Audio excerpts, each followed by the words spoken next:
Mga kaparmer, magandang araw uli mga kaparmer. Ngayon nga pala mga kaparmer, may pag-uusapan na tayo ng saglit konti. Maliban tungkol to doon sa sa yung sistema natin na binabasa natin yung dahon dahil sa gabi, dahil sa thrips at saka white flies, pagkokontrol ng mga insekto. May kaparmer kasi tayo nagsabi na malalaglag daw umano yung bulaklak. Nagtataka ako bakit niya nasabi yun na malalaglag ang bulaklak. Malamang hindi niya pinapanood or pinapakinggan yung sinasabi ko doon na kung ano yung mga proseso para yung sinasabi niya may prevent. Siguro nagre-react lang sa diretso tungkol doon sa caption na nakalagay doon, at saka nakita niya saglit or napakinggan niya saglit na binabasa natin yung dahon or nililigo natin yung tanim. Di niya pinapakinggan hanggang matapos kung ano yung sistema natin para yung sinasabi niya na malalaglag yung bulaklak, ma-prevent yun. Kaya nga mga kaparmer, ang sinasabi ko doon is bago nyo gawin nyo muna itong una, mag-i-spray ng foliar na calcium, boron, and zinc. Mag-spray ng fungicide, at kung maaari isabay nyo lang na lang din ang pang trips, kasi para hindi kayo mag-spray bago pa gawin, a day bago gawin yung pagbabasa ng dahon. Hindi niya siguro na pakinggan or hindi siya umabot doon. Okay, salamat naman at yung kaparmer natin para din natin mas malinawan.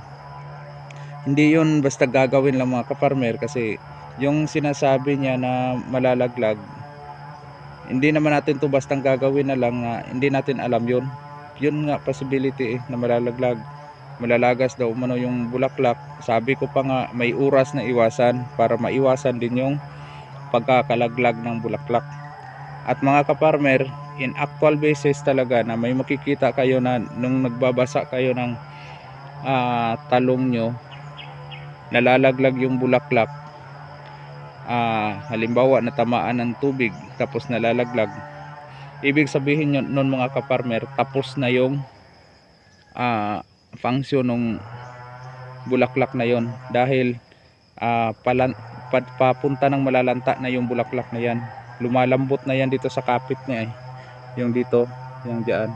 At saka hindi lahat ng bulaklak mga kaparmer magiging bunga. Yung iba niyan, gaya nito, pollinator lang yon. Yung iba nito tutuloy yung sa cluster niya. Pero ito mga kaparmer, bunga to. Yung dito naman, yung iba dito may minsan tutuloy yan yung malalaki. Pero usual talaga yung sa cluster niya is pollinator lang yan. Malalaglag talaga yan pagkatapos ng function niya na makapagbibigay siya ng pollen grain. Malalaglag talaga yan. Ngayon papakita ko kung talaga bang nangalaglag yung bulaklak natin. Ito mga kaparmer, hindi naman, nandito pa rin naman. At saka yun, bago din naman yun yan siya. Tapos ito sunod na naman, ito bago din naman to, hindi naman nalalaglag yan. Andito kumakapit pa naman yan. Pag umabot na kasi sa ganitong status mga kaparmer, ano na yan, tuloy na talaga yan siya. Yan, ganito yan, may sunod pa, hindi naman nalalaglag yan, nakasunod. Ganon din dito. Wala naman, hindi naman nalalaglag mga kaparmer. At saka malalaman mo yan, i-check mo doon sa lupa kung mayroon bang mga laglag, yun, mga laglag na yun, wala naman. Gaya nito yan, kahit yung sa ano niya yung sa cluster niya tumutuloy yan. Dito naman hindi naman sila naglaglagan. Ito class B na to mga kaparmer, pero bihira lang naman yung class B natin. ito wala na, tatanggalin na yan. Tapos yan, class A naman yan. Yan, class A yan pareho. Marami naman mga kaparmer. Yan. Siguro hindi niya napakinggan yon. Kadalasan kasi makakakita ng mga vlog content sa Facebook o YouTube, hindi nila tinatapos, hindi nila pinapakinggan, hindi nila pinapanood.